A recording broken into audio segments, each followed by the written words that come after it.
All right, the Sorta Sports Podcast presents The Big Salad. If it was a regular salad, I wouldn't have said anything. But you had to have that big salad! Hosted by the one and only Quinn Maseko. Thank you, George, and thank you, Ryan. Glad to be back after our brief trip to Pittsburgh last week. That was great. That was a big time. Had a week off because I will admit I was had tested positive for COVID, so could not fit it in the schedule. But glad to be done with my 5 days of And we're not blaming it on Pittsburgh. And we're not blaming it on No. Pittsburgh Or Bill. or Bill Belichick. well, I know, but maybe I'll blame it on him. But The Pittsburgh loss was definitely on him. If we want to briefly discuss the game since we were there live. yes, Ryan's first NFL game ever in person. It was really fun. We had great seats, so that was We had great nice. seats, courtesy of MC Farms. Yes. MC Farms, our sponsor for the day.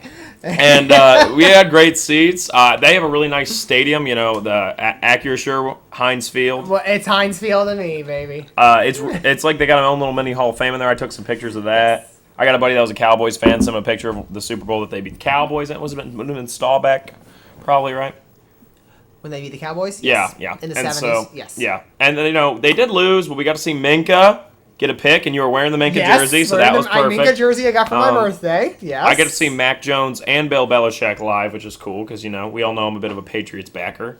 That's probably my fourth favorite quarterback. I don't know if he's third or Burrow's third. You know what? I was just listening to our last podcast today while I was mowing, and you were debating that situation yourself still. So. I think I've decided who's fifth. Oh, who's fifth?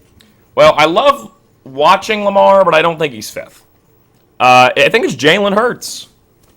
See, I have him in both fantasy leagues I'm in. I really care to see him do well. I like, you know, the story of him, you know, going out in the national championship game, getting hurt, and then he never gets to start again for Bama. So then he transfers. You know, like, I think it's an interesting story with him, and, you know, him going in the second round. Yes. I was like, to the Eagles, a team that really needed some life, and I have some stuff about the Eagles later, but he's playing a heck of a season. I'm really impressed with him. But we'll talk about that later. Point is, the Steelers, though, is my favorite Steelers player by far and away is Mike Tomlin. I love Mike Tomlin. He's great. He's not a player, so I guess he's He's my favorite person in the whole organization that isn't named Brian Flores. I still think Flores is staying there to be his heir apparent. I know, you think that Tomlin's going, but I don't know. He's wearing a hoodie and pants, and it was like 95 out. he always wears that. That's what he wears. I don't know how he does it. Props to Tomlin. That's why he's one of the best. So, Yeah, the Patriots just out game planned the Steelers, though. They just pounded it out, and that's there were 7 killed minutes, us. a little under 7 minutes left on the clock. When And I said to you, this is not good. They should have went for it on fourth down, because I'm like, as soon as Bill gets the ball, he's just going to pound it out, and that's exactly what Bill did. Yep. So, Mac Jones better be okay, though. I'm worried about him. But, oh, by the way, since you did ask this, and we talked about this, and we've now talked about this on this show here, of how many Steelers numbers have been retired, 3 of them. So it's 3. There will be 3. Who is it? It is Ernie Stauder, which he was from really early on in the days, number 70. Mean Joe Green. I love Joe Green. And then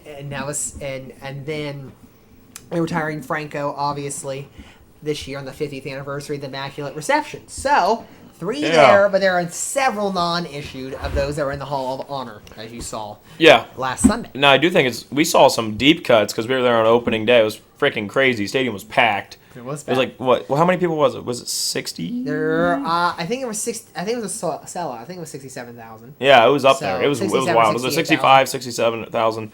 Yeah. It was wild, and we got to see some old jerseys. We saw a lot of Bradshaw, a couple of Hines Wards. I was not the same time period, but I'm saying Hines Ward's kind of older. Well, he's been retired for 10 years already, so yeah. That makes, Has it really been that long? Yeah, almost 10 years. Well, I got a ROM of Madden 08 I was playing on my computer, so I was playing against Hines Ward. Get Randall L back out there. But yeah, I was bringing back the Vince Young one. Classic. But, anyways, great weather. I had a quick question for you. Quick question, go ahead. Just a quick question, because we're talking about numbers. Should they retire Roberto Clemente's across the entire league for MLB? You know what? And because I learned more about him while subbing last school year. One of my favorite players. I did a project on him in 7th grade. I'm going to say that, yes. I think agree. They should. I agree. I think they should. And a lot of guys don't wear it. Right. And Like, it's kind of mini-retired. Right, it's kind of mini-retired, yes, because he's the first Dominican... Honorary. Yes. The largest, the biggest Dominican Republic player. Yeah. And I mean, like, a lot of the majority of your MLB stars now are... Latino? Yes, and they say that, growing up, like, Frankie Lindor, he's like, Roberto meant everything to me. Right. And it's like, so essentially, he's their Jackie Robinson to them, essentially, type thing. So it's exactly. It's obviously not a one-to-one comparison. Right. It's not the same, but I'm saying it's the idea of he broke a barrier that fundamentally changed the league into what it is today. Yes. So you wouldn't have Juan Soto. Yes, agreed. Just like without Jackie Robinson, you don't get Hank Aaron. Same type of thing. Yes. Nope. We're with you. I'm with you. I think he's a great guy. And give the Pirates a little win. Come on. Come on, Pirates. The Pirates are disappointing all the time, even though I really little like their turtle. uniforms. They got great stuff. That little, like, yellow pill-looking hat. I like it. Let's get into this show. All right. Well, in today's podcast, we talk about the Jaguars beating up on the Bolts, the Broncos in trouble, and USC being undefeated. We'll begin today with probably what should be dominating the headlines, but is currently a side story of the reported fraud led by Brett Favre and the state government of Mississippi. Former NFL quarterback star Brett Favre has been deal-making and basically advocated and lobbied for the siphoning of $8 million from the state's TANF recipients. That is Temporary Assistance for Needy Families. It's the program that was created out of the Welfare Reform Bill in the 1990s between Gingrich and Bill Clinton.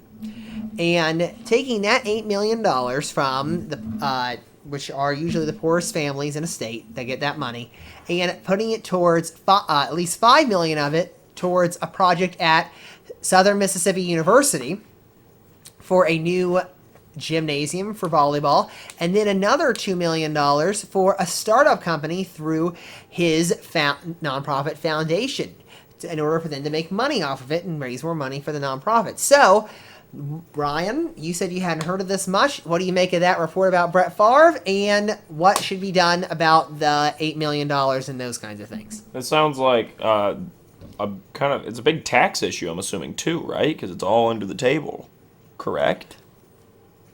Well, it's not really under the table when it was money given by the federal government to the state government to hand out. Yeah, he's just giving it to the wrong people type thing. I'm just trying to think layman's terms in my mind. I'm like... Basically, that's the fraud part, is that this is supposed to be already given to welfare recipients, and now you're taking that money away from usually your poorest of the poor and saying, I'm going to give it to this guy because he needs to do these projects. I'm trying to channel my inner Saul Goodman lawyer. I know you don't watch Breaking Bad, but you know who Saul Goodman is. Yes, Better Call Saul. Yeah. I know. It's like my favorite. It's my favorite guy. So one of my favorite characters in fiction. I'm trying to think about the way you think about it. Yeah, that sounds pretty shady. Especially as one of those where you're taking it from people that are in need and that's pretty rough. It reminds me actually kind of, not the same thing, but in the new Batman movie when they're like the fund that reform fund that his father starts and ends up being used for the mafia, like to fund their drug escapade. Yep. The renewal fund. That's what it was. Is the renewal fund. They actually use it to. Yeah. So he's obviously not doing that, but I'm saying same type of thing where you're siphoning money for something else into your own thing. Interesting. Yes. So that's. But I haven't even heard about that because it's kind of being all drug under the rug for the Udoka scandal. Yes, which we will talk about in a little bit. But this is something where there's actually been some people already in the Mississippi state government that have already pled guilty to fraud, that were involved in this, that were in the governor's office. So it's getting closer to there's going to be something charged against Brett Favre, and I don't believe it was Tate Reeves, the current governor. I think it might have been the former one. So that was before him, but I guess Tate Reeves has already been there almost for a term. So Brett Favre is going to go to. Is it possible he goes to prison? I don't. I would have to because look in back that case, you know what we have to do. The Longest Yard documentary of Brett Favre. Get the team out there. The team out there. He's actually perfect. Come on, get Adam So- Sandler to help him out. Bring him in. Say, Brett, we're gonna have you play a football game against these local guards. If you win, Brett, you get out scot-free. I know, obviously, the Adam Sandler one's He the might be remake, guilty in the public opinion. but I'm saying anymore. Yes, in 2017 is when this happened, by the way. Really? Huh. Took him this long to figure it Phil out. Bryant. What's the original Longest Yard? Isn't that one more of a drama? The Longest Yard? Yeah, isn't there original? Isn't the Sandler one like a remake? And it's The like, Sandler one is a remake. and the original one's a little more serious, right? I believe so. Yes. Okay. Yes, I'm So pretty this sure I've one, seen we it get the once. drama, we get the comedy, now we get the documentary. So, yeah. I think they're getting rid of the Pro Bowl. Let's replace it with the Longest Yard, led by Brett Favre. Come on. I know. I wish it would have been Happy Trails. On We the can end of the bring Pro back Bowl, Michael but not Vick, today. honorary prison member. Come on. We can put in who's a prison member? Who's in prison? That's an NFL player. I can't name it off the top of my head. Deshaun, future member. Just put them all in. See, we get former member Michael Vick, current player Brett Favre, future of the franchise Deshaun Watson. But he's not been. But he was not found guilty in a criminal court. That's That was true. already cleared, so That's he's true. already That's tried true. to be Double charged. double jeopardy. Double Can't jeopardy be. already applies. So All right. anyway, Maybe looking at OJ will this- play. He's been to prison. OJ Simpson. Yes, so He can be on the team. But he was yes, but then he was cleared of. He was paid out on bond. I don't know if he ever actually spent a night in a prison. So anyway, so here are some of the text messages. I'm just going to read this. I got it from NPR, which is this is a report by the Associated Press. This is Brett Favre to the governor right here. Quote. And also, I paid for 3/4 of V-ball facility, and the rest was a joint project with her and John, which saved me $1.8 million. End quote. Brett Favre texted that former governor of Mississippi, Phil Bryant. So that means that he was actively courting this money. That's where it seems to be. The state has already filed a civil lawsuit against him and the organization for $20 million. So that's a lot of money. Yes, a lot of money. So that's double and a half. I don't understand why he has to what do it all was. this. He's got all the copper gold stuff. What are you doing, Brett? They not selling well. People Obviously stop buying not. the copper gold. So that means it'll be interesting to see what this develops, but it looks like it keeps developing every day. Is that what it's called? Copper gold, copper fit. Yes, you're talking about copper tone. Yeah. Copper, whatever, Not little copper tone. sleeves. Yes, it's- And he's like, yeah. I can still throw like I play for the Minnesota Yep. Vikings. Yep. And then you wait, go, Brett, say Packers. He's like, Hey, no. No. Remember, he almost led him to a Super Bowl that one year. That was Don't wild. The forget about NFC Championship. Yes. So, all right. We're moving on next to a different scandal here. This is the one that's gotten way more airtime over the past week. Ime Udoka was suspended from his head coaching position for the upcoming NBA season by the Boston Celtics because of a supposed consensual romantic affair that happened with a woman staffer in the Celtics organization. Now, Ryan, I'm going to ask first, what is your reaction to this scandal before we move on to the second part? Okay, I'm very confused by this because to me, if it was non-consensual, we've got a big issue. But if it was a consensual relationship and he was dating somebody, I don't understand what the issue is. Well, I think it's because in team rules, probably the team rules are that the co-workers cannot date each other. I know, but the NBA is acting like he committed some like absolute monstrosity. And I'm like, That's the point. I don't See? understand it. That I agree me with and a that. friend were talking, he's like, what if like he really likes this woman, they went on a date, and then it was just kind of forbidden love he type is thing. engaged. They're not going to get married because she doesn't want to get married, but he has been engaged to the same woman for 7 years. Oh, so he's cheating on her. Well, he's been with her. Nia Long. Don't you know Nia Long? Big Mm-hmm. Mama's House? Yeah. Yeah. That actress. He's with her. You didn't know that? I'm not a Udoka. I mean, I don't dislike Udoka, but I didn't really know. Well, plus about he's only been on here for a year. So yeah, I was like, to me, he was just the assistant for the Nets for the Yeah. while. So, I think that's kind of the big thing is that really, I mean, if you're an NBA person, you understand this more. But the way I've always read the league and what I've heard from insiders is that usually when they have team violations, it's very under wraps. Everything's taken care of Yeah. inside. You don't hear Yeah. anything like this. Well, here the information seems to keep leaking out. And then, Brad Stevens had a press conference around it and all this. And I mean, you hear went stories on. about Paul George meeting up with, like, Instagram models and, strippers. And, there's a rumor going around that Kevin Durant was with some adult film star. Like, crazy. I'm saying, but no one's on Bleacher Report or ESPN talking about Kevin Durant's sex life. Right. But, I'm saying Udoka has a consensual relationship, which I will say, it is a little, frowned. I think we'd all agree it's kind of bad that he was engaged while doing it, but at the same time, that's kind of none of our business, right? Right. I mean, that's the thing is that with all these leaks, it's kind of also open to other questions. Is supposedly maybe there were supposedly maybe more women. Now maybe there isn't. They don't know. Nobody really knows, and that's the thing. It's not about just him. It is about. Excuse me. If it's consensual, it's about both of them. Both of them, were wrong. We're in the wrong. So I guess that the thing is too. We know that the Celtics suspended him for the next season. They've obviously made the decision is that they're going to let him come back after a year. Did they make the right move of that, or should they just cut ties because of this what messes? Yeah, ensued? I don't know because I feel like it's a bit harsh. Because if it's consensual to me, it's like, okay, this guy cheated on who he's engaged to. That's not good, and we're gonna. We don't like that. That's more of a personal team belief. That's we as an organization aren't happy with this. But they're acting like it's some black and white, hey, if you know what I mean? I know what you mean.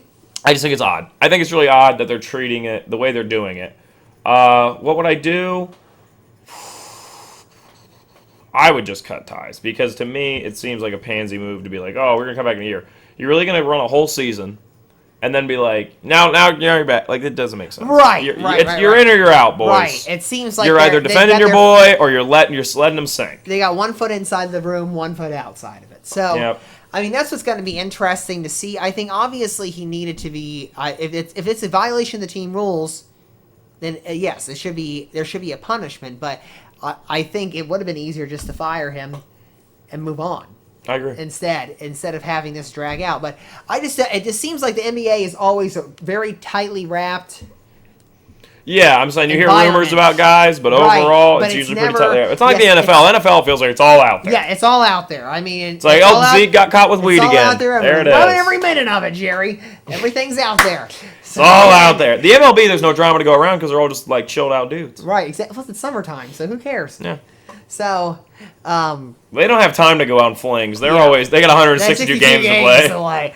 So, it will be interesting to see what goes on this week. But I think things have it just seems like it's very sloppy. It's been a messy investigation, and we'll go from there.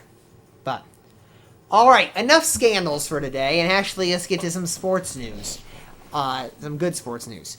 Yesterday, Jacksonville Jaguars, our second place team for AFC. our pick of the AFC.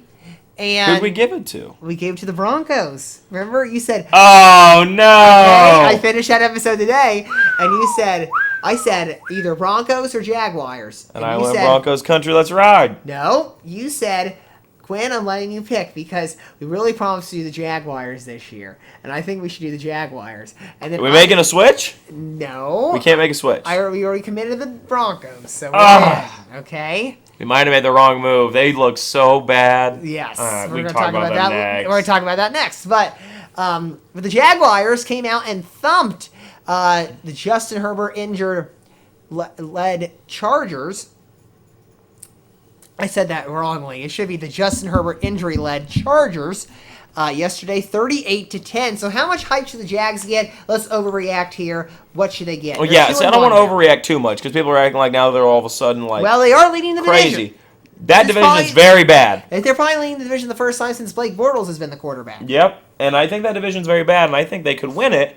If you beat the Colts once, I think they can. And the Colts are the rare 1-1-1 right now. Yeah, they're odd, and I don't know how they beat the Chiefs. That was just weird. I know. It was a fluke win. Right here, ready?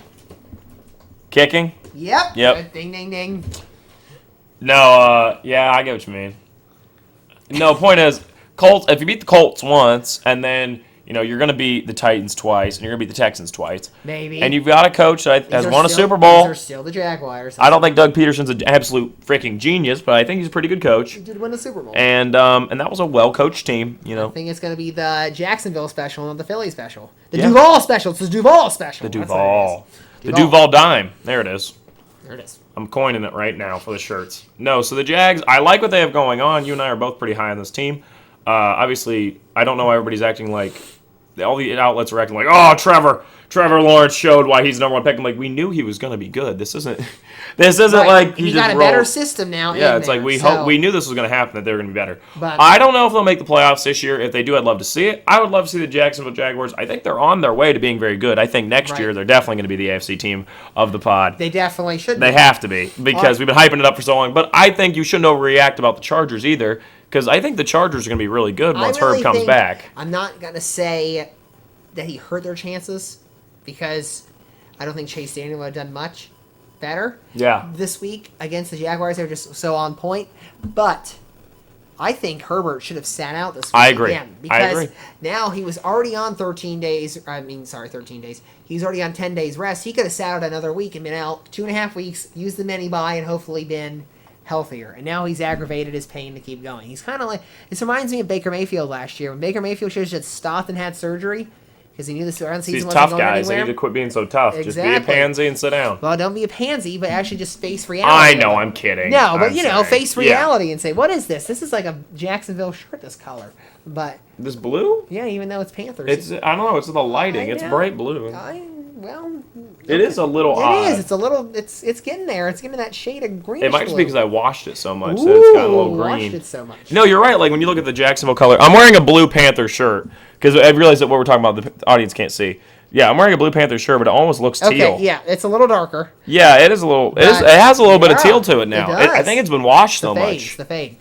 Right, here's the Jacksonville. Here's the upcoming schedule for Jacksonville. Right, this is to their bye. At Philadelphia, They're gonna lose. Host Houston. At Indianapolis, host Giants. Host Broncos, who are going to get a matchup there in London on that. There it is.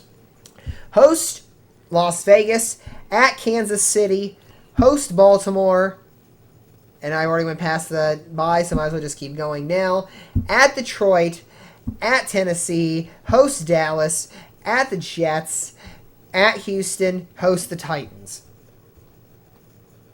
So let's remember they already beat the Colts once. Remember, they already shut them out. So there you go. Well, here's my thing though. That is a pretty tough schedule, other than the division games. Yes, they got. That's not an easy schedule at Their all. division draw this year was AFC West NFC East. and NFC. Nope. I thought it was NFC East because they kept playing. I actually have to check real quick because they got Lions here. I got to see who they are really. It was Lions Eagles. It is NFC East, yes. Yeah. NFC East. Well, Eagles. But their 17th game crossover would be the Eagles. Lions. Yeah, the Lions, yes. I'm flipping Lions. names, yes. Yeah, because I knew they played Cowboys and Eagles. Yeah, that's a tough schedule. How about this? If the Broncos are still looking terrible in the London game, can we make it the winner of the London game gets the official title? That can be the switcheroo. We got these papers. Where are the papers at? What papers? The prediction papers. I don't know. They're in here somewhere, in this drawer. Well, anyway, who'd you take for that division? I know I have the Titans at 12-5, which is unrealistic. I took Colts. That's unreal.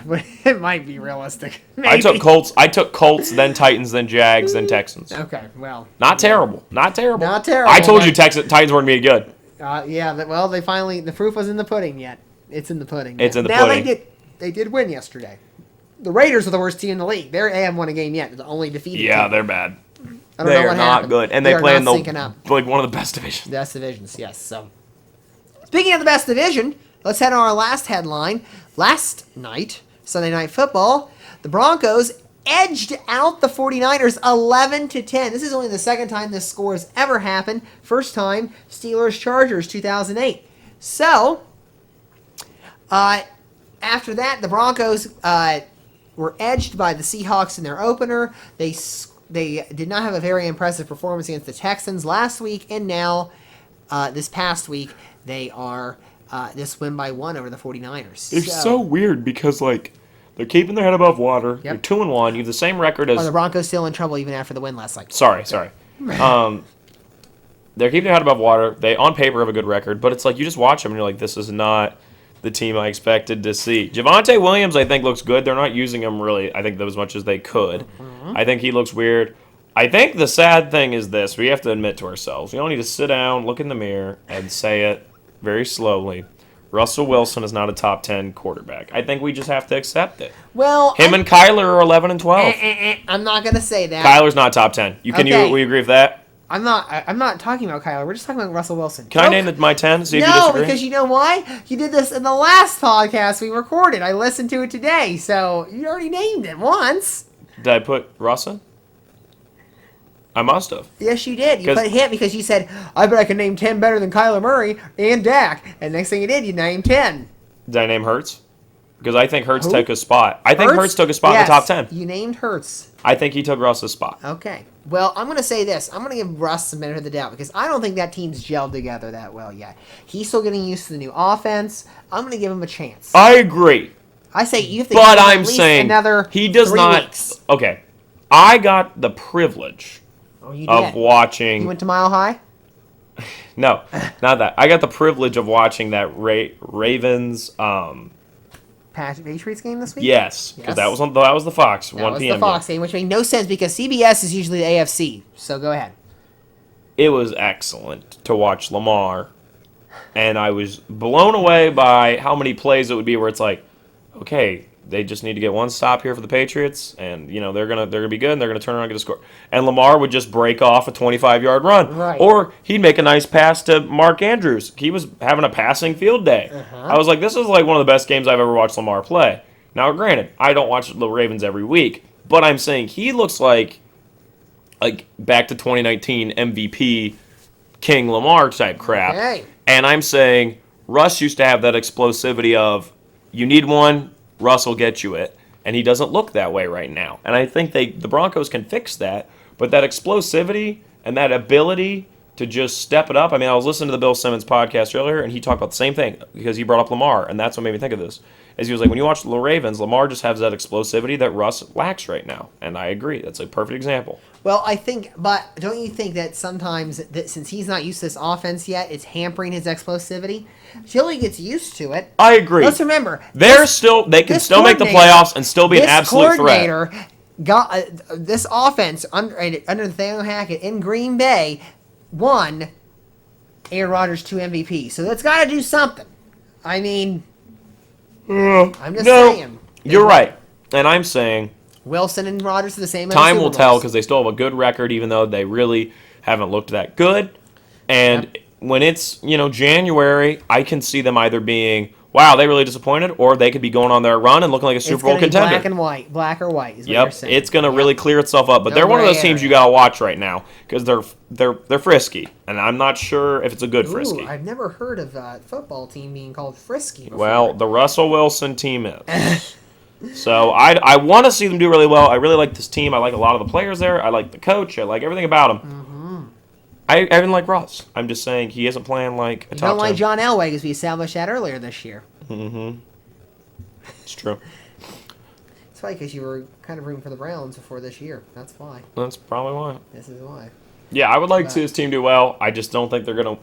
I took them to win the division? Win it? Did I take them as the... No, Chargers won it. Chargers won it mine. These guys were second. Chiefs were third. I had them in the wild. I still think that could happen. We'll see.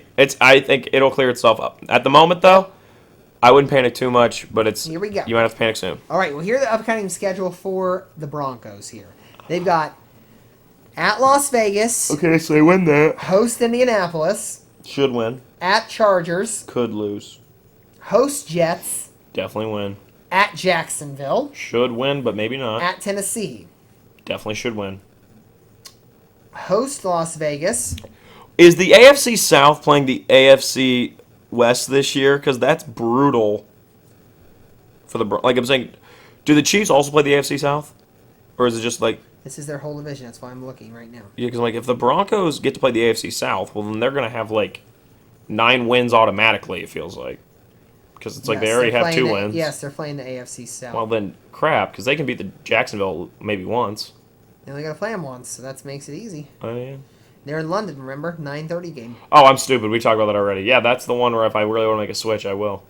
So, and then, anyway, after that, after I said that, they're at Carolina, at Baltimore, host Kansas City, host Arizona, at the Rams, at Kansas City, host the Chargers in the season. That's how it's going to be. So there you go. That's the schedule. All right, we'll see if the Broncos can turn it around this Sunday coming up. Anyway, it's time for toss-up, where 2-man enter, 1 man leaves, 1 man stays here and finishes his homework if he has any. I don't. There you go. So he doesn't. So that turns in. I don't That's know, a Madden 23. I Madden just got 23. the new one. Madden 23 for PlayStation. There it is. We're gonna have to take you up on a rematch again because I'm 1-1. You beat me last time. know. Yeah. No, I'm pretty sure I beat you the You first won last time. No, I- you lost. You played the Dolphins, and I beat you. It was Dolphins. No, I'm pretty sure I played the Dolphins the first time and I beat you. No, I was Dolphins the first time. Okay, and I played You Dolphins. were Rams. I was Rams, And and I I won. won. No, I won the first time. You won the first time? You won the second time. Okay. Because you were. Are you sure? Because I'm pretty sure I turned the ball over 7 times last time. Yeah, I And think I you won? still won. And I still won? It was wild. Well, And you then- turned it over 5 times, so I guess it didn't really Yeah, matter. it's classic Madden. Everybody's throwing picks, and So everybody's playing the worst game of their career. yes, there were a lot. They had a couple fumbles there too. It's rare to fumble sometimes, but Yeah. that's gonna be. Yeah, I mean, you don't play it on arcade mode. You play it on sim. Yeah. Wild. All right. Okay. All right. What's first over the loudspeaker? Crazy or loss this week? Bills to the Dolphins or Chiefs to the Colts? I think a more surprising one is Chiefs to Colts, but I'd rather talk about the Bills-Dolphins because I was kind of happy that the Bills lost. I was so happy the Maybe you Bills weren't happy lost. when Kansas City lost. It didn't help you. No. But it made, Herbert is my number 1 favorite, and so I knew they were going to lose, so I could kind of prepare myself mentally for losses on the day. So, like, when the Okay, Chiefs lost, it was just like, you know what, they lost too, why not? Why not? Whoa. You Why can't not? say you knew they were going to lose because they didn't play till 4:25, the 4 o'clock window. You know, Chargers, so... crap. Okay, well, I was upset about the Chiefs, but I was more upset about the Lions. Lions had a chance to win. Goff couldn't get the ball down the field. Nope. And got picked, That was pain. Got picked off. That was upsetting because I wanted those Lions to win. You and the Lions. I think I care about the Lions more than do the Chiefs at this point. Like, as far as the Ryan Klinger care meter, it's like top is the Panthers. That's my favorite team. Ryan Klinger 10 out of 10 care care. 9 out of 10 care. This is like I will buy your shirts because I am that big of a fan. Oh, boy. And that is like Chargers because of Herbert. I don't think anybody else is 9 out of 10. 8 out of 10 is Lions. 8 out of 10 is there anybody ready to 10? No. 7 out of 10 is like Chiefs, Eagles. 6 out of 10. Who else I care about? Who else do I talk about? Care about Pittsburgh, baby. I do care about Pittsburgh. They're like a 5. Who's 6? Is there anybody I care about more than Pittsburgh? Anybody I like to see win? You talk about Cincinnati already? Oh, Cincy would be like a 6. I think I care about the Chiefs and them more. Yeah, so Cincy's like a 6. Yeah, Cincy's a 6. Is there any other 6s? The commies used to be, but then they changed their stuff, and I don't like commies as much as WFT. Is there anybody else I really care about? I don't know. What do I care about? Come on. I can't answer that, but I'll answer my part of this question. Sorry. Okay. Point is the Bills Dolphins is that I was happy to see them lose because everybody acted like the Bills were going to go like 17-0 or something freaking crazy, and then it was like, no, this Dolphins team that's pretty good but not amazing. They're just one of those teams that gets hot really early on. They beat them, and I was like, good, because I think the Bills actually played a better game than the Dolphins. The Dolphins just ended up winning. I don't think the Dolphins are that good. I think the Dolphins will make the playoffs as like a 6 seed. And then, they lose in the first, and they lose in the wild card. Like, I don't think it's that interesting. Maybe I'm wrong. Maybe they're the new Bengals, but, I don't see it. I just feel like they're riding on the edge. They're like this cowboy who keeps getting in gunfights. And eventually he's going to get shot because he's an idiot for getting all these gunfights. But until then, you're just like, I can't stop watching you. You know what I mean? I hear ya. I thought of that one off the cuff, and I'm impressed with myself. You are off the cuff right now. But, I'm going to agree with you. The crazier loss was the Bills-Dolphins because of what happened at this sequence at the end of the game. Because, let's first I'm going to bring this up. end of the first half, Tua goes out with 3 minutes left. Okay, he has whiplash after a hit. I think it might be a concussion. Somehow he makes it back in. He must have been cleared by the doctor. That was wild when he came Because back the NFL has an independent neurologist there that checks out all the concussions. But then what happened at the end of the first half was that the Bills actually had a chance to maybe kick a long field goal, really long field goal. Yep. Well, what happened was when they went to spike the ball to end the first half, there was a fumble on the exchange. So the clock was running. So instead of spiking it, Josh Allen decided to just throw the ball. He threw it to Diggs. The clock was already out. He only got 10 yards, so he wasn't even close to the end zone. Yeah. So that cost the Bills 3 points. So then at the end of the game, Miami is way backed up. They have to punt. Morstead had never had a punt blocked in his life. Still didn't get it blocked. The punt just got kicked, and it went into the butt pump. The butt punt. The butt punt. And it goes out of the back of the end zone. So now it's a safety. Now it's 21-19. And that ends up being the demise. They can't get the ball. The Bills can't get a chance to kick a field goal. And there it is. It's all over with the crying. So I think it was just a crazier end. The Chiefs actually, even though they had kicking woes all day, they missed their extra point. They decided to go for 2, and they scored their second touchdown. They missed another field goal. They did a fake field goal. Prior to that, those kicking woes led to their loss, and the Colts actually had I believe it was an 8.5-minute drive to actually close out the game and score their touchdown. So that's what's crazy. But anyway, what's next? Bigger deal. USC still undefeated, or Miami, Florida being upset by Middle Tennessee State? I think it's USC because they have a good chance to get ranked low-key, like highly, because... they're already in the top 10. Yeah, I'm saying top 4. Like, yeah, playoffs. I know, but guess what? That's very low-key because they just magically got up there. Yeah, because Lincoln Riley. Yeah. Now they're going to give And him a little... Williams. Yeah, they're giving him a little extra leeway because it's Lincoln Riley and it's Caleb Williams. So I think if they keep winning come playoff time, if they're undefeated... Even though they kind of play in a crap conference, like Pac-12 is not that good for football, which I say that even though Oregon not last year, was it 2 years ago that I thought that was actually pretty good? Last year Utah was the team. It was Herbert's last year. That was a while ago. I think about it. That was 3 Yes, years ago. 3 years ago. Well, never mind. That was longer ago than I thought. Point is, Pac-12 I'm not high on for football, but USC could. I mean, here's the thing: Michigan and Ohio State are going to play, and one of them is going to ruin the other one's playoff chances. This is true. So, which is always exciting. The That only game is team- so much more fun as a person who doesn't really like Ohio State to watch when it's actually competitive. The only team that probably can ruin USC's run right now is going to be Utah.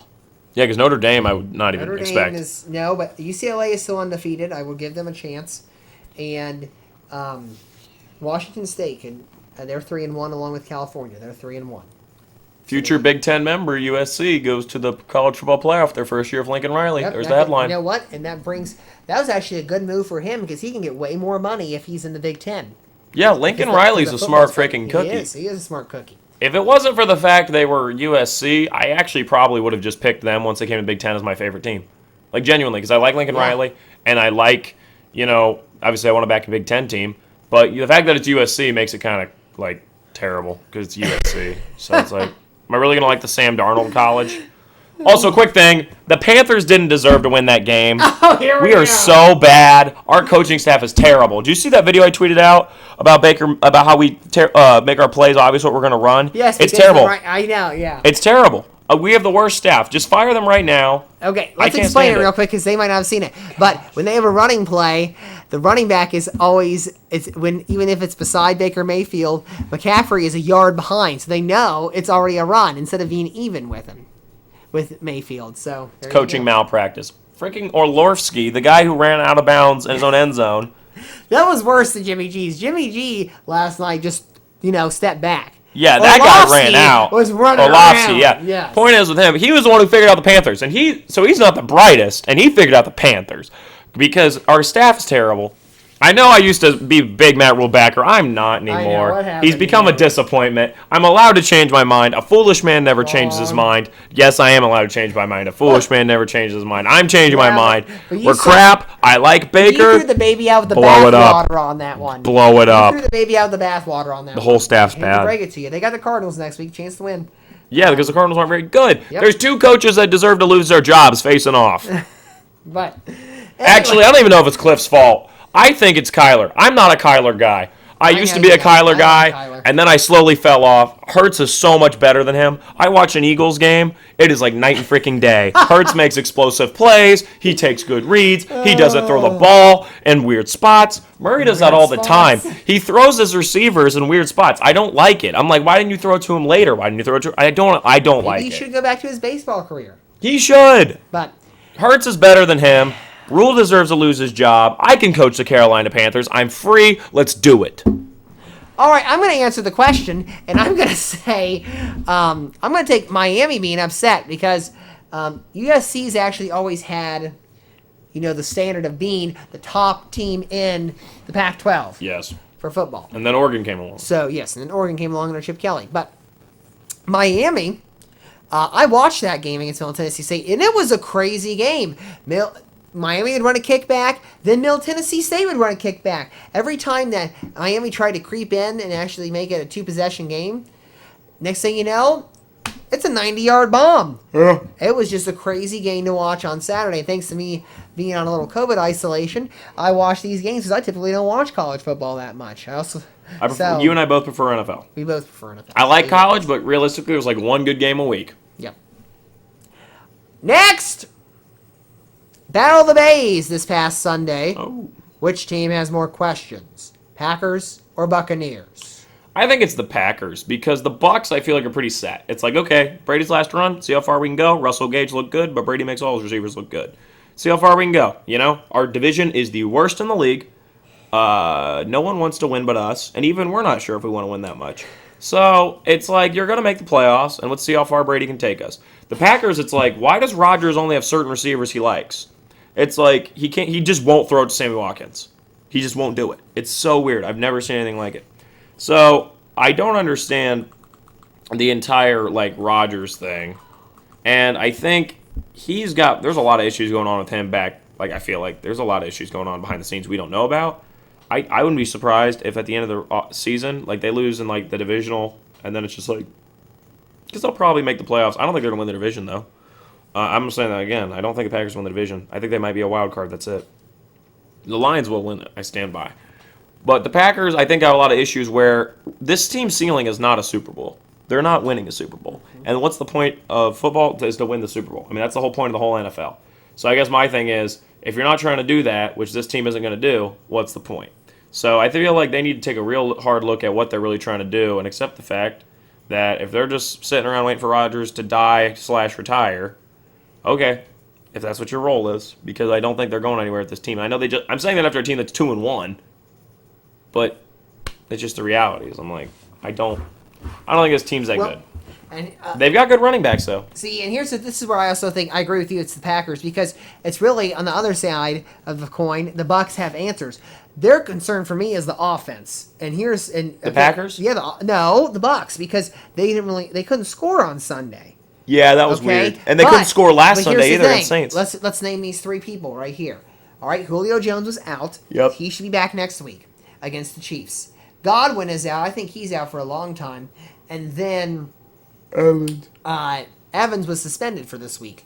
So I think that's the reason why. I think the Packers can't score long term. This is a one-off game here for the Bucs. So that's my opinion. I agree. I think the Bucs have a solid. Neither of us are high on the Packers.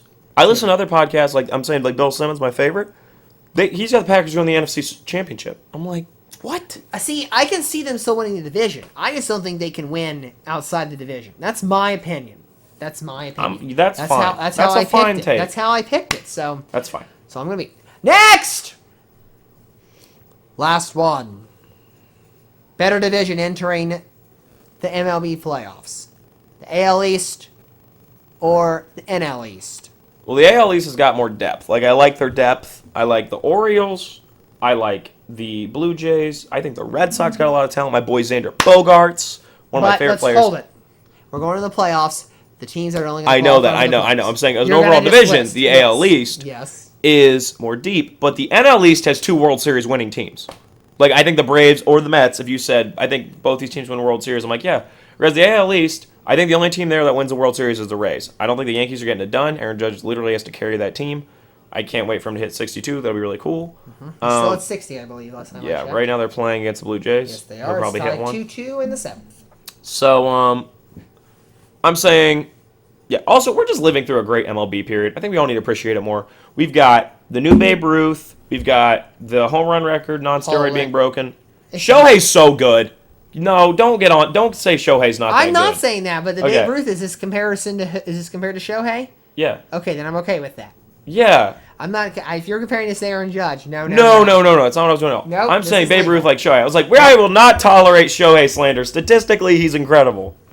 He stole more bases than half the league last year. Too bad he's on the Angels. Yeah, it's really a shame. He might leave eventually. So. But point is, yeah, I was like, we are not going to do a Shohei thing. Come on, Quinn.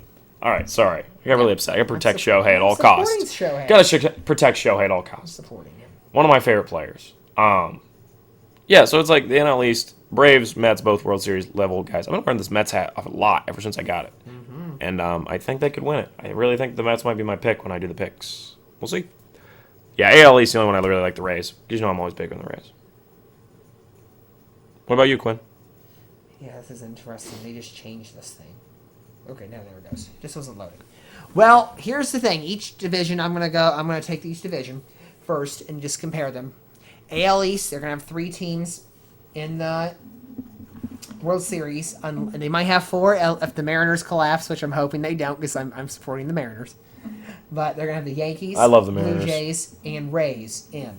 And then for the NL East, they're gonna have 3 teams in as well, and those are going to be the Mets. The Braves haven't decided. Nobody. The division winner hasn't been decided yet because they're so tight there, and the Phillies. So probably Padres. I would say they win. I don't think the Brewers are going to get in. Yeah, the Brewers are a game and a half behind the Phillies, though. Oh, you're saying the Padres are a lock, pretty much. You were just saying they were going to make it. Yeah, as a wild card. Padres are making it. I'm not even talking about them because they're a game and a half up, so they got 3 games to blow if they feel like it to lose to get out. Wouldn't put it past them. I love the Padres, So. but gosh. Sometimes it'd be like a... But I think I'm going to agree with you. The NL East should be is the better division because the Mets and the Braves are just very high caliber teams and they're hot right now. I don't think... Getting hot in September is a big factor. Yes, and I think comparing... I'm not going to say that the Yankees and the Mets are even... But, if they look at the number 2 teams... Mets are better. If I compare the Blue Jays to... the Braves are better than the Blue Jays. Yeah. That's where I think it starts separating. To me, the AL East, the Rays are the best team in that division. Okay. In my opinion. But I'm always a big Rays guy. See, I like the Blue Jays. Jays. Not a Blue Jays guy. Why? What happened? You were a Blue Jays person last year, and now you threw them out. Because they became the paper favorites. When you're the paper favorites, you don't win in baseball. That's true for most sports, especially baseball. Especially baseball. Dodgers only won it 1 year, shortened year, so because less weird crap could happen. Think about it. If baseball... Hey, the Reds almost made that World Series that year. If the paper champions performed well, you would have saw Dodgers in the World Series the last 5 years. And it would have been Astros in the World Series probably the last 5 years too, because on paper they're always the 2 best teams. Right.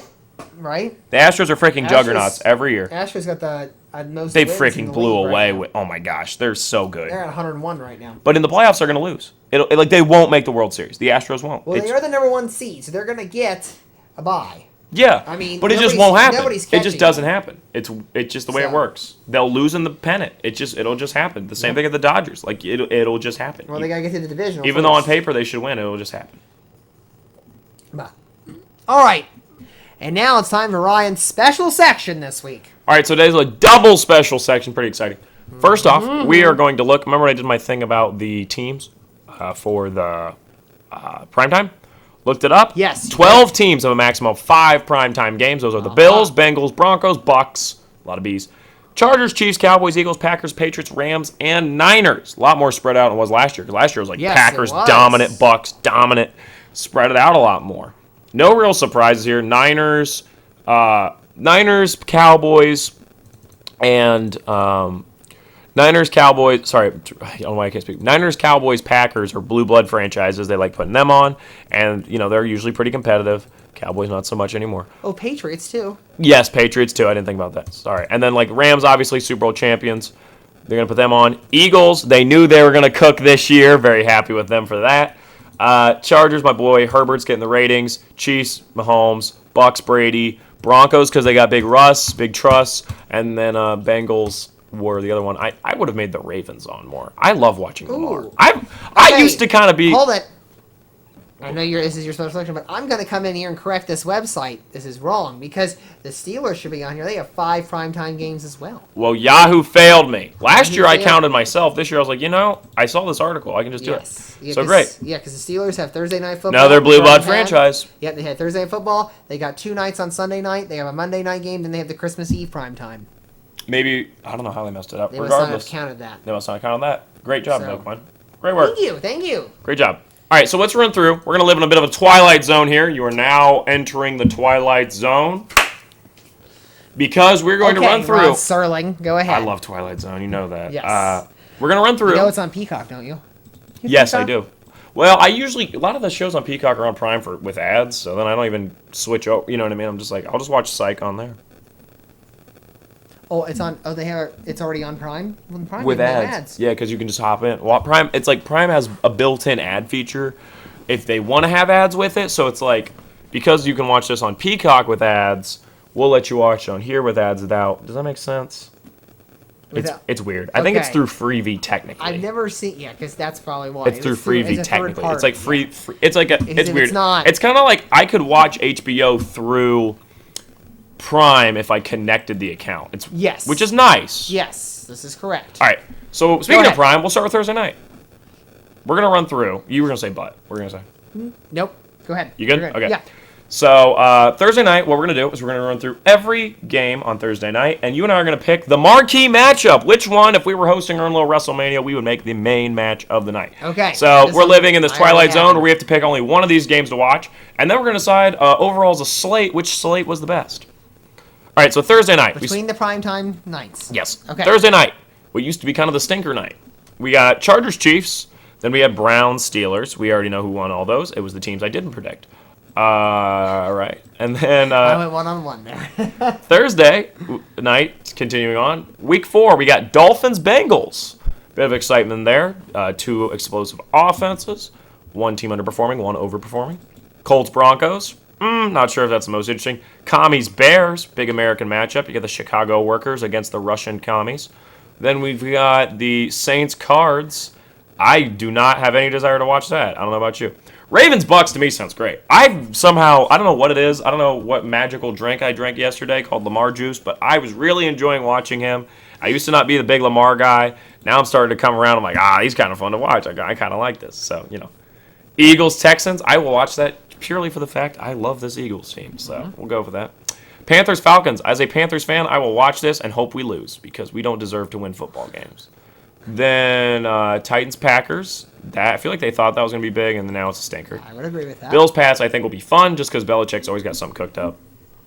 Raiders Rams should be a blowout, but you never know. Stafford could just have one of those games. Niners Seahawks. I think they originally set that up thinking it might be interesting. It's not going to be. Jags Jets could be fun, but I think the Jags should win that. And then Titans Cowboys. I have no desire to watch that. Let's move over to Sunday. We'll end with Monday. Okay. Sunday night. Been waiting all day for Sunday night. First off, we've got Bills, Rams, and Bucks, Cowboys. That was a Sunday Night Football edition on Thursday, though. Oh, it was. Great call, Q. Bucks, Cowboys, which I don't know why they like that matchup so much. They started as the opener last year. It's Brady versus the Cowboys. Yep. That's all it is. All right. Bears, Packers, what an underwhelming show. Obviously, Niners, Broncos, underwhelming as heck, too. Next week will be an absolute classic. I think this should be a pick for the marquee. Chiefs, Bucks. Mwah. If the Chiefs don't win that, though, we got a problem. Bengals, Ravens. I think it's another good pick. Even though they've got, Bengals are 1-2, they're still an exciting team. Cowboys, Eagles should be a blowout. Shouldn't really be that interesting. The only fun part is watching the Cowboys lose. Steelers, Dolphins could be fun, but I think the Steelers probably will lose that kind of badly. Packers, Bills, I think, could be great and also prove to Packers fans that team's not that good, which would be fun. Titans, Chiefs, I think that can be a blowout. A blowout, yeah, actually. Chargers, Niners could show up and be something, but realistically it should be a blowout if Herbert's healthy then by week 10. Then we got Bengals, Steelers, shouldn't be that good. I'll be there in person. That'll be fun. And then you're going to be tired next time we record. Vikings. I'm staying in Pittsburgh for the night. Okay. Yeah, I'm not going to drive Vikings, home. Patriots. I don't know if I'm really that interested in that. I always watch all these games, but like Yeah. some of them I'm like the Broncos Yeah, Niners no, I watched for a I'm little with bit, ya. and then I was like, I'm with you. Eagles Packers. Some of these I'm like, okay, everybody come over. We all gotta watch this. Like I'll literally hang out with people. And then some of these games like Colts Cowboys Week 13. I couldn't care less. Chiefs Broncos. That could be really fun. Week 14. The Broncos might be kicking then, but who knows? Then Sunday. Oh, Christmas is a Sunday this year. Yes, that's why that's That's why fun. they're having the. I think that means I get less days off school though. Patriots Raiders. That should This- not be interesting. Week 18. Sorry, Week 15. Then the Christmas night game is Bucks Cardinals. Why did we pick this game? What are we doing? Why did we pick this game? I gotta wait a minute. No, we're looking up the Christmas NFL Day games because I'm pissed. That's what I'm looking up right now. Because they could have picked something better. We have to fix this real quick. Yeah, but everybody's playing on Christmas. Yeah, I'm saying everybody played. If everybody played, okay, hold up. If everyone's playing.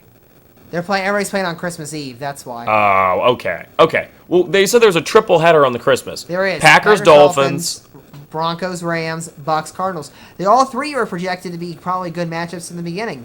In the beginning, okay, but now I would like to see. See, you know why? That's why that Steelers game is not being counted as prime time because it's Saturday. They move all the games to Saturday. Oh, I get you. That's why. Even though it's 8:15, Yeah. it's still prime time. Okay. I would switch. In my opinion, I would make the 8 p.m. game Packers Dolphins. I feel like that'd be more fun. It might get flexed because after 6 weeks, Yeah, maybe. everything gets flexed. Maybe. And don't forget, here on Sunday Night Football, the last Week 18 doesn't have a game yet because they have everybody's TBD on that last week. Then we get Rams Chargers, first game of the new year. Well, not first game of the new year, but the first night game of the new year. So that'll be Battle of fun. LA. That'll be fun. All right. Monday night, what I actually usually feel like is the best matchup, even though on paper usually Sunday I feel like is the best. Usually Monday night game. Monday night used to be when they were used to be exclusively on ABC, was always the best game of the week. Now I feel like it's Sunday night. Now it's Sunday night. But Yes. Monday night sometimes I think has like better games. Like that Broncos Seahawks game was fun to watch. It was weird though. The Bills Titans was wild. Nothing. Eagles Vikings was just validation for me. Also, Jalen Hurts saving my fantasy team.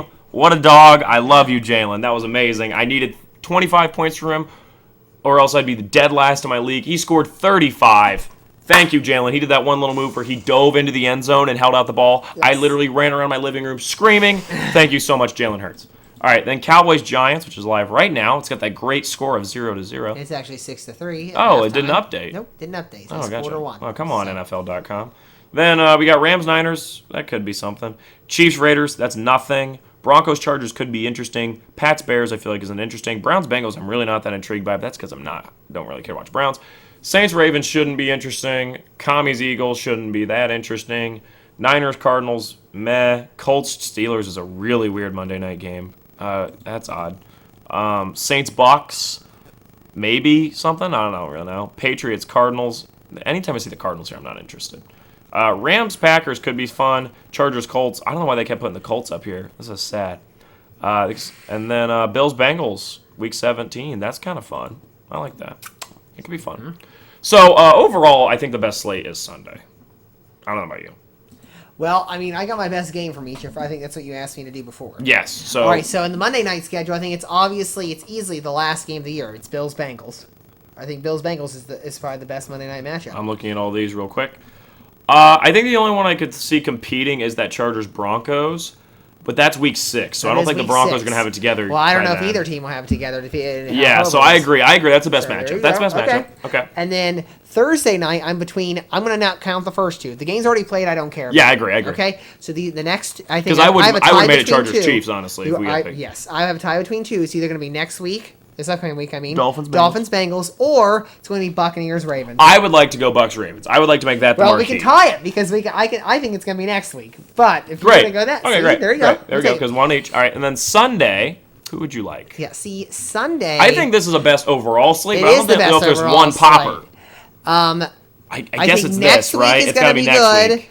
But I also think a sleeper here would be Eagles Packers, and also the end of the year is the Battle of LA. I think the Battle of their LA next could be last really week. good. Yes. So I think there's 3 big games there. I would like to go with Bucks. Do I want to go Bucks Chiefs or Battle of LA? I think the Battle of LA could be really interesting because I think at this point they both probably have similar records. See, here's the thing too. You also have Chiefs Broncos here in Week 14. That can be an interesting game too. I might want to go there because I think at this point the Broncos should have it figured out, or they're 1 game away from being done. Like this could be put them in the grave This could game. Put them in the grave game, yes. So I think that's what I want to go with. I think Week 14. obviously we're having more spirited discussion about Sunday Night Football. That means it has the better slates to see which is the best. Yep. Obviously. So overall, 1 game for the entire NFL season. I got a friend. His name's Noah. He doesn't watch a ton of football, but he likes football. And I say, Noah, you're only going to watch 1 game this NFL season that isn't the Super Bowl. Which game do we put him on? Let's go. And that's actually a real thing. Like my buddy Noah does watch some football. Let's make it we want it to be a good game. We know him to be. I would think, honestly, for excitement level, I think Week 8, Thursday night, you're gonna Ravens-Bucks, because he gets to see Brady in his last year. He could. Lamar, I think we're going to talk about it a bit on the other part of the section. Year. Lamar could be at this point getting real heavy MVP talks because he'll be halfway through the year, and he looked like an MVP candidate. That's what they like to do. So I think that's a good choice. I don't think Bills-Bengals really appeals as your 1 game for the year. Right, and plus you have to wait so long. Yeah, and I'm like... Is that one of the weeks where they have double... Can you go back? Is that one of the weeks they have double? No. Okay. No. Because I they like have the 3 double weeks. Monday, They by have the way. 3 I weeks. think they should just keep the double Monday. Personally, I think if they're going to have Buck and Aikman obviously doing the games, I don't understand. Not a good crew. I know some people like it. I don't. Here's the thing. It's Romo. He's the best. Okay, we all agree that they were the least favorite crew last year and they were on Fox doing their 4 o'clock game. Yes. Well, guess what? Monday night already sucked. They made it better because it's those 2. I'm going to give them that credit. Yeah, well, that's because we went from F tier to like C tier. Well, I'll give them B minus. But anyway, I think. All right, you're right. It's a little better than C tier. Okay, because obviously right. here, this is the order. All right, this is the clear order. Okay, let's hear it. All right, it is Nance Romo. Best. Okay. Best. Easy. Tarico Collinsworth. Yep, I like Collinsworth. They're an A minus. Okay. Collinsworth sometimes makes me mad though because you'll listen to him. He's like, "Oh, what a play by Russell Wilson!" You're like, "This is the only good play of the whole game. This is why they signed him." He was doing that last night. I was like, I know that's what he does. Come on, Chris. Okay, and then so A plus obviously is Joe and Tony. B minus, Joe and Troy. Yeah, okay, Joe and Buck. Monday night. Joe and Buck. Buck and Troy. Joe and Buck. And then a D plus for the lead announcers on Fox now, which are Burkhart and Olsen. Greg Olsen did a lot of great things for the Panthers. I don't think he's the best commentator. Well, remember, Tom Brady gets that role whenever they're done. Oh, he's going? That's the role. Yeah, he's already signed that deal. Oh, he's signed. Yes. So that's where he goes after he He's retires. Fox? He'll be Fox. Oh my gosh, I But actually they have can't to wait get for another that. play-by-play guy. They have to get a better And he'll be play-by-play divorced and person. upset by then, so it'll be really So, sad. I really hope his marriage fixes itself. I don't want Brady to get divorced. They're not going to get divorced. Good. I want him to be all right. I don't want his career to be sacrificed for some, like, divisional loss to the Eagles. Like, that would be really sad if his divorce goes away, because you stay that extra year just to lose to the Eagles in the That's divisional. okay with me, because he's not winning another Super Bowl. So that's all that matters. But 7 feels right. 8 feels really weird as a number. Doesn't 8 feel weird? Is it because it looks like a snowman? Yes, that's completely right. That's the only thing I can think of. So we're saying, do you agree that the Bucks Ravens is probably the best pick, or you have a different pick for my buddy? I think we do. I think Bucks Ravens will be fine. Chargers Rams I think is actually not a terrible pick, but I don't think if you don't watch NFL, what's there really to watch for the Rams? Because I'm gonna be like, yeah, this Stafford guy, he's really good, And I'm sure but he watched the Super Bowl last year, so yeah, but you're really gonna make him watch the Battle of LA? Like I would rather put him on Chiefs Broncos because he knows who Russell Wilson is, he knows who Mahomes is. I think it's either gonna be Chiefs Broncos or it's gonna be Ravens Bucks. Yeah, one you choose. I would go Ravens Bucks. Now you gotta make sure he has Amazon so you can watch that. Yeah, Noah does. He's on the local market, but yeah, the local market for Cleveland ends in Mansfield, so we were close. We were counting away. Interesting. All right. Quinn's questions time? No, I was double part such section. Oh, this is already time. I thought we already did a double part. We talked about something else before. No. Here we go. NFL overreactions. I was going to do this. I thought about doing a podcast by myself and discussing this. I ended up not having time. I did some other stuff. But having other things in life. I did. Let's do some overreactions. We're 3 weeks in. Overreactions are rampant. Okay. So you're going to say, Overreaction or not overreaction? Yep, here we go. I know how this game is played. I read the ESPN articles about it. The Broncos aren't a playoff team. They've been underperforming. They don't look good. Overreaction or underreaction? Not an overreaction. And these are just things based off what I hear people that Right. I know say, things I read. What I think. I'll give you It's a mix. I'll give you a 15-second respond after I choose. Okay, sounds good. Not an overreaction. The offense is struggling to score. Defense can win game. Defense supposedly wins championships, but offense still has to put points on the board. Yeah, I think it's a wait and see, but I agree. It's not a terrible overreaction. Like, I don't think it's terrible. Nope. Derrick Henry isn't the same, and neither are the Titans. Overreaction on the Derrick Henry part, because I think Derrick Henry will still be able to get his usual yards and touchdowns, but the Titans are figuring themselves out right now. They have a new team stripped with Defense from their is a lot talent. worse. So, yep. I agree with you completely. But Derrick Henry is the best defense on that team. Keep the defense off the field. I'm a New York Mets fan. Are my Giants making the playoffs too? Not an overreaction here, because the NFC East, other than the Eagles right now, looks like the Giants are the only other viable team. I agree. Right now, I don't, but and the I like Dayball. The Dayball. Cowboys are up 6-3 at half, so that's all I'm Ah, gonna say. crap. All right. The entire NFC South sucks. Like, because the Bucks are pretty good, but they're not crazy. And then the other three teams are just bad. What do you think?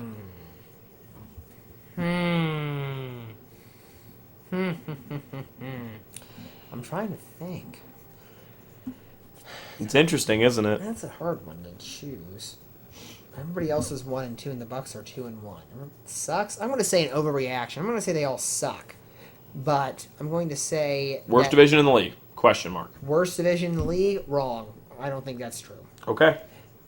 I think it's the other South Division. That's me. All right. So overreaction on that. Yeah, I think I agree for now. Hello, I live in Cincinnati. Do my Bengals suck? I'm going to punt this one until past Thursday night. You think that's the game? That's the game. Because if they go down think- 1-3 and they're giving up a lot of sacks again, I did not see how many sacks they gave up against the Jets. Here's the thing. In the AFC, you know there's the 4 division winners, and you know that the Chargers and the Chiefs will probably both make the playoffs. Okay? So you've got 1 wild card spot taken. Those last 2 wild card spots, right? It's either the Browns/Ravens, because I feel like the Ravens are going to win the AFC North. So it's like the Bengals/Browns, is what I meant to say. Sorry, Yeah. Bengals/Browns, and then the Broncos or the Dolphins. Those 4 teams are fighting for those 2 spots. Mm-hmm. Broncos or Ravens? Did I say Broncos/Ravens? Sorry, Broncos/Dolphins. Thank you. Yes. So it's like some of those teams can't make it. To me, if the Bengals start 1-2 and they don't get kicking pretty quick, it's not like the Chiefs last year. They could kick later and be fine, Right. Because their division wasn't as strong. If the Bengals don't start kicking soon, they're not going to win the AFC North. I think the Ravens are going to take it. Yep. And the Dolphins are probably going to get a wild card spot because they're not going to win the division over the Bills.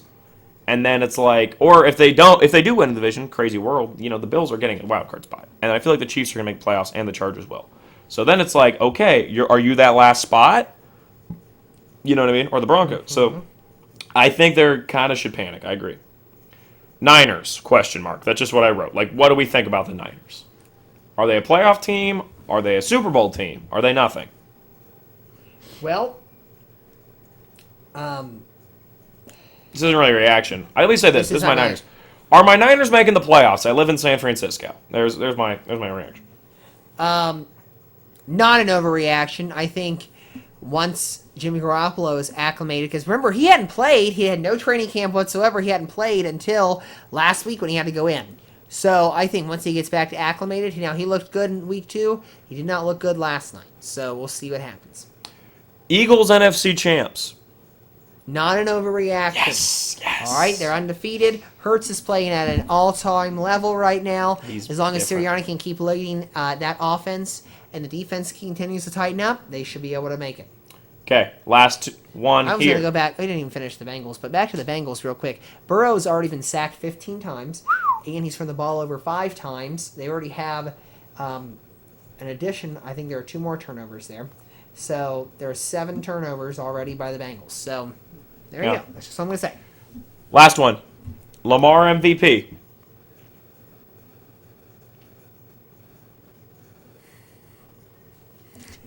Look at you trying to trap me in this one. It's a tough choice, ain't it?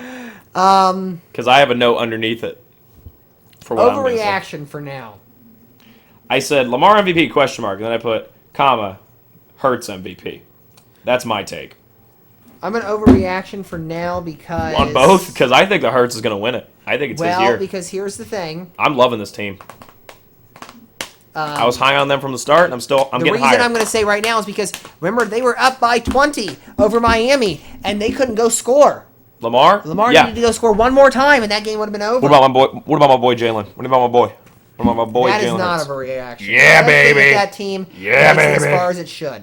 That team's freaking good, and that NFC is not that good. Like we said the Eagles. Remember we talked about it. We said if the Eagles and the Niners, that was my NFC Championship. One of them showed up. For real. The Niners might show Eagles, baby. Eagles, baby. The Niners. If that's the NFC Championship, I'm gonna look like a freaking genius. Everybody else was predicting like Rams Bucks. I know. I'm not. I did not pick that. Neither did you. Well, you and I actually, as far as predictions go, like you and I don't do terribly, honestly. Last year I got 5 teams, I think, in each conference to the. It's because we know playoffs. which teams to get wild on and which ones like. Right. What are up and comers and what are not up and comers. Yeah. Like I think the media gets a little too caught up in, well, this is how that always works, or they get caught up in, we're just really backing this one team, and you and I kind of look at everything at big figure. It's like, just because the Titans are always good doesn't mean they're going to be good this year. At least that's what I think. Nope, I'm with you. All right. It's time for Quinn's questions. We're keeping track here. Ryan won $1,000 in the first week. Yeah, baby. $1,000 in the second week. This week, our category is you call yourself a fan. Let's hear it. You call yourself a fan? You call yourself a fan for 200. Fans of the Green Bay Packers have this nickname after an unusual hat. What is a cheesehead? Brienne. What are cheeseheads? That's right. You call yourself a fan for 400. The Big Easy Mafia cheers for this NFL team. Mafia. Bills Mafia. What is Bills Mafia? Brienne. Who are the New Orleans Saints? Yes, they do. I didn't know that. Big Easy.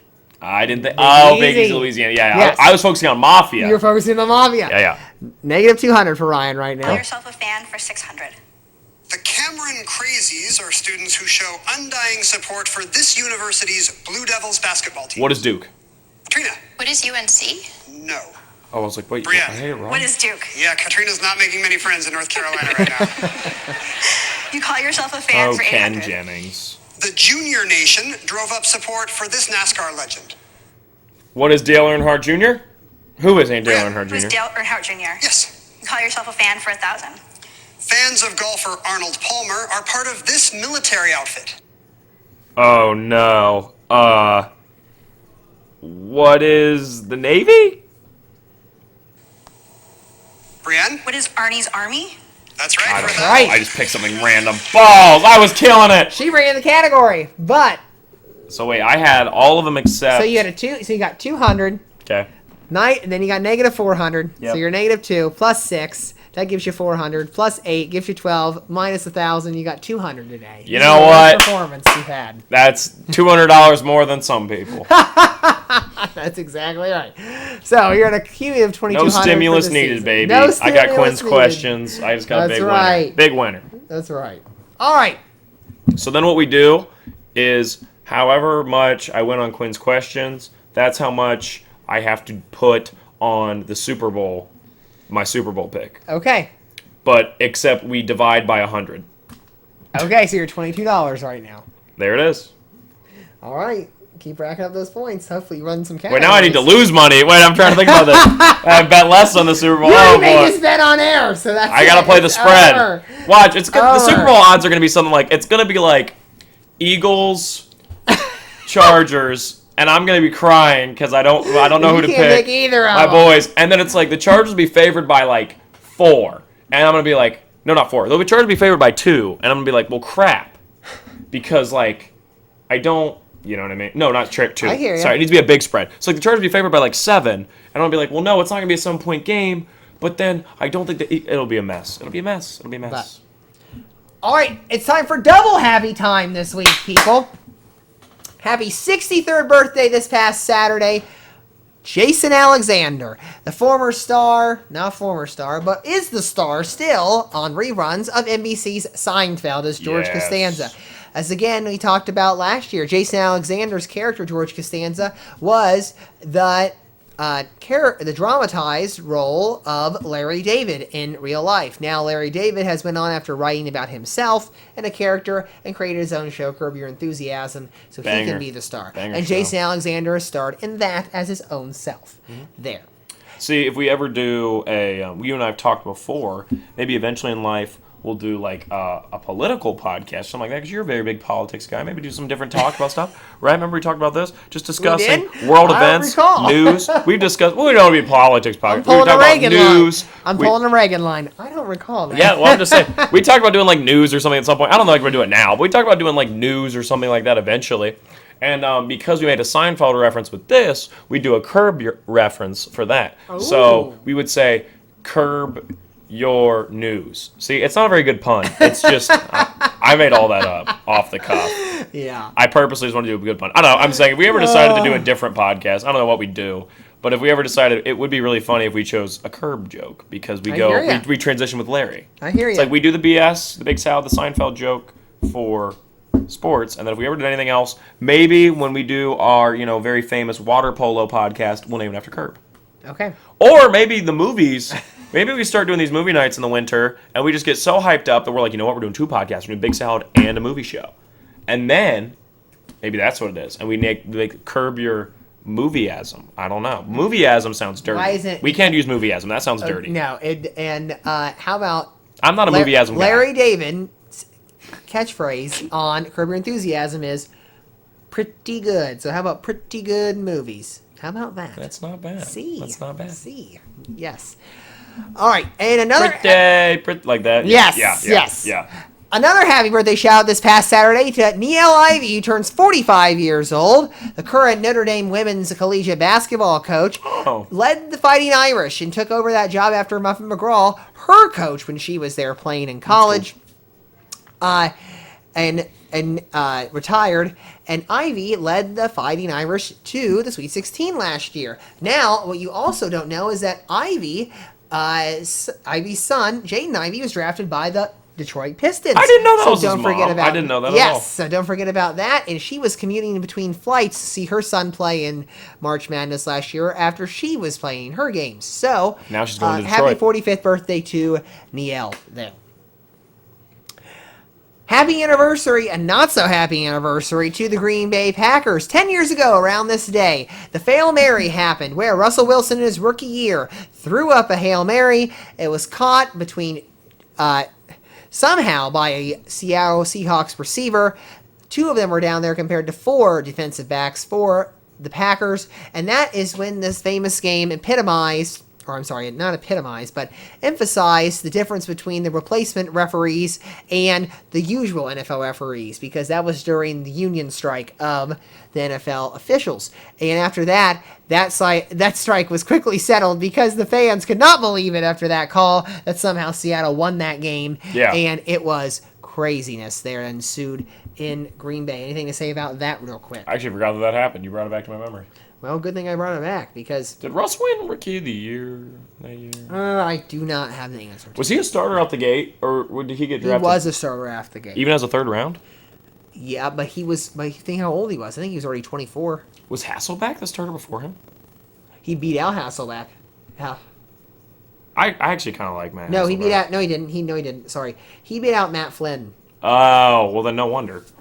So that's who it was. Yeah, Matt Flynn. I forgot But- he existed. No, Hasselbeck. I actually really like Matt Hasselbeck. He's good. He was good. He You know, was- no he one went to a talks Super about. Bowl. You know, no one talks about. Went to a Super Bowl, was awesome. No one's talks about him. Donovan McNabb. No one talks about McNabb. Yeah, well, he only got to one Super Bowl, so I think that was it. Yeah, but he's good. He's good. But Who are people going to forget about from this age right now? from that in the 2000s, Like 2020s right now. Who's the quarterback that's going to be forgettable? who's gonna be forgotten? Yeah. Well, I can't really say that yet because I haven't seen anybody win anything except Patrick Mahomes. That's the point. I'm saying who's going to be the forgettable one? Is it going to be They're Lamar? all forgettable right now. I say because it's they haven't Murray. won anything. It's Murray. It's Murray. Personally, Herbert can be forgettable right now because he hasn't You won anything. quit that. What has he won? my heart. Well, he lost himself out of the playoffs last year, so Hey, that's on Staley. Yep. He is the new Andrew Luck. So You better watch your tongue. hey, I'm just telling you. And Luck is like the highest praise in my opinion. Luck is like the perfect NFL QB. I hear Herbert's you. taken over the perfectionist. Mahomes is the gunslinger. Herbert is the mechanical, thought-provoking master. There you go. Herbert's the I don't know what the opposite of a gunslinger is. He's the samurai. He's very calculated. I don't know if there is an opposite. He's the samurai. But, all right, happy anniversary to what I frame as the base brawl here, thanks to PTI and their little mashup of words. 48 years ago, this last Thursday, the Cubs and Cardinals, division rivals, threw out a brawl in late September, where, setting the scene here, the St. Louis Cardinals reliever, Al Raboski, the great Hungarian, I believe, was his nickname, always took a long time to wind up and get his ritual ready to go before he pitched the ball. Well, Madlock, who was the hitter for the Cubs right there, was waiting. He was so frustrated that he decided to walk right out of the box and head back towards the on-deck circle because he wasn't even ready to warm up. Well, next thing you know, the manager, Jim Marshall for the Cubs, comes out and to the umpire, Shag Crawford, and told him that he needs to get back in this box. Well, next thing you know, Marshall's arguing with Crawford, and he calls for the pitch. The pitch comes in, he calls a strike. All right, that goes on. Next thing you know, Jose Cardinal, another Cub mate, comes out and he tries to hit the ball at the same time. There are two people in there, and the brawl and simmers on because the catcher, Simmons, for the Cardinals, keeps antagonizing the situation with the two Cubs hitters now and the manager, and the brawl ensues after. And you'll be able to watch it in this video right here. Now we've got Jose Cardinal into it with Shag Crawford, and Jim Marshall out to chat with him. Pretty wild chat. Now both managers have gotten into it, and he says pitch the ball, and he calls a strike on him. Wow, this is the strangest thing I've ever seen. Now, wait a minute, hold on here. Now Ted Simmons is getting into it, throwing punches at Madlock, and down they go as the bench is clear. Now the ball players who at first were venting their anger at the umpire now are throwing at punches at each other as they pile up just along the third base side. Bill Madlock being forcibly restrained and being tackled by a teammate, Ray Burris, on the left side as they pile up and tangle up. That's wild. That's like absolutely crazy. Yes, that's it a was. lot. It was a there's a lot of things going on there. So, history lesson there for you kids. Hopefully you enjoyed that. Happy trails. First to Roger Federer. Federer retired from professional tennis this past week, and his last match was actually a doubles match with his friend and competitor, Rafael Nadal, which is very awesome for those two to come in That was and play really doubles. cool how that happened. I like Yes, that, for yeah. that to be their last one, and they lost in the third set there, sadly. And also a happy trails to Canadian vaccination requirements. Since the COVID-19 pandemic, Canada required you to have vaccination to enter the country. That applied to professional athletes. While it didn't really affect hockey, it affected more, obviously, in MLB, and more highly contested in the NBA, which means that now, Canada, you can welcome back and have Kyrie Irving anytime you want because he can go to the Raptors now. That's fine with me. I'm not a big Kyrie guy. Yep. Used to when I was younger. Also, Nadal or Federer? Who are we going with? It's the final one. Who do you think's better? Who do I think is better? Pretty sure Nadal actually has. I think Nadal is the best one. I think he actually has the more major wins right now than Federer. Mm-hmm. So that's why I'm going to go with that. Obviously, I take Serena any day over those jokers. They're not really jokers. They're tennis legends in the men's side, but I like Serena the best. I think she's just better. I think she's my the best, opinion. too. I wish they would have had a battle of the sexes with Serena and one of these people. They should have thought that out earlier. Federer versus her? Last game for Federer both or of them? Nadal? Well, not last game. I wish they had it. This game should have happened 10 years ago. Oh, when they were they're in at the their peaks. primes. Yes, when they were in the prime. All right. Let's remember. We can't write off Dijakovic, though. He's good. Djokovic? Djokovic. Sorry, I can't pronounce. You know I struggle. Eastern European names. All right, we're on to the big finish. Real quick, guess what? Ryan was leading the first week. Well, I tied it up last week. So now it's 7-6, 7-6 for both of us. Both boy. mediocre right now. So we'll see what we can do this week in Well, this game. you can just call us the Denver Broncos. So, all right. Here we go. We're in the NFL in the big finish. The closeout this week, Monday Night Football tonight, Giants-Cowboys. Wait, give me the score first, because I know you know what the score I'm is. pretty sure it was 6-3 last I'm time. going to I take checked. Giants, regardless. I'm still going to check it for you just to update it. I appreciate it. It is 6-6. Going Giants, going Giants! Okay, I'm taking the Giants as well. This week for week 4, Thursday Night Football, Bengals-Dolphins. I could see this being the Bengals bounce-back game. I really could. But I'm going to go Dolphins. Look at you. I'm trying to get a game on you here. I'm taking the Dolphins. You knew I was going to be biased towards I know. Burrow. Dang it. Sunday, Colts-Titans. I have to go Colts here. I'm taking Colts too. Eagles-Jets. Eagles, baby! Woo! I love the Eagles. This is your one shot to beat me, too. Here I am. I'm taking the Jags. Ravens-Bills. I'm going Ravens. I'm taking the Bills. Bucks-Chiefs. Chiefs. You know you should go Chiefs. I'm going Chiefs. Monday Night Football next week, Niners-Rams. Is this the Niners bounce-back game? Oh. This is a good slate of games. I really got to say. Thank you. I'll pat myself on the back for that one. You picked some good ones. I guess I'll go Rams. I'll take the Rams as well. I said it while the bell was ringing. All right, so we differed here this week. We differed a lot. We differed on just Eagles, two. Jags, Bill. That feels like a two. lot. You're right. Just two. But those are freaking Those big are, boys. Yeah, they are big boys. All right, thank yous. You got any thank yous right here? Yes, thank you, Jalen Hurts, my boy, saving me from a fantasy this week. The punishment in my league was that you had to wear a mask on top of a gator at school all day, which, like a gator, you know, like the little fabric things you pull over your face? Yeah. Yeah, point is, we all hate wearing those because those are really a pain to wear. So the punishment was going to be having to wear that around for 3 days, and I did not want to do that. So can we say who lost this? Yeah, my buddy Merrick, he lost. Oh. He is 0-2 in the league for punishments. Yikes. And then potentially the gym teacher's going to be punished this week. So he's been doing bad. He's been doing bad in our league of punishments. So we decided to no longer predetermine punishments. We're just going to do it on a personal level, which makes it even more brutal. It does. So we're pretty excited about that. We think it'd be funnier that way. And You should punish him by, I was talking earlier that 2 of your buddies might be helping me out with a landscaping project, shoveling rock. You just say, that's it. You have to go with Quinn and shovel 8 tons of rock for free. Not well, then I'm just helping you out. Oh, You're just getting some good. You're just getting some good labor now. I can't be having that.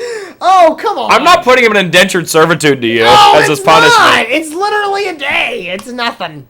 Okay? They're You're volunteering right, their right. time. But Part of anyway, it's the embarrassment. We need something embarrassing. It is. Well, it is embarrassing when your back's all crippled and you're hung in like this.